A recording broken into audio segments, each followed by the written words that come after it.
Chapter 22 On Prayer. Then a priestess said, "Speak to us of prayer."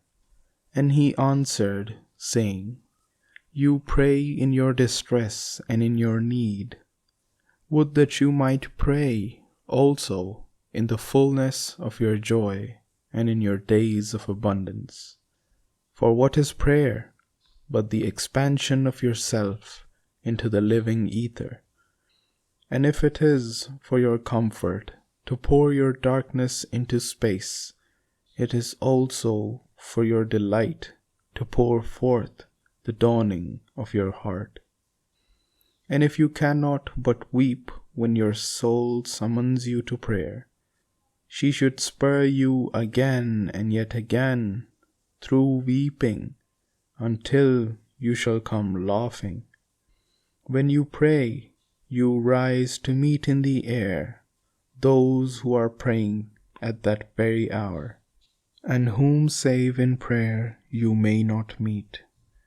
Therefore let your visit to that temple invisible be for naught but ecstasy in sweet communion.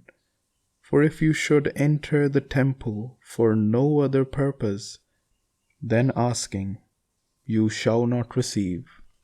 And if you should enter into it to humble yourself, you shall not be lifted. Or even if you should enter into it to beg for the good of others, you shall not be heard. It is enough that you enter the temple invisible. I cannot teach you how to pray in words. God listens not to your words, save when He Himself utters them through your lips.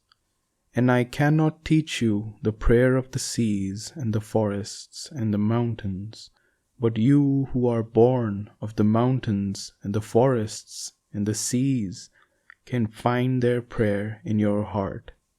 And if you but listen in the stillness of the night, you shall hear them saying in silence, "Our God, who art our winged self, it is thy will in us that willeth, it is thy desire in us that desireth, it is thy urge in us that would turn our nights, which are thine, into days which are thine also. We cannot ask thee for aught, for thou knowest our needs before they are born in us.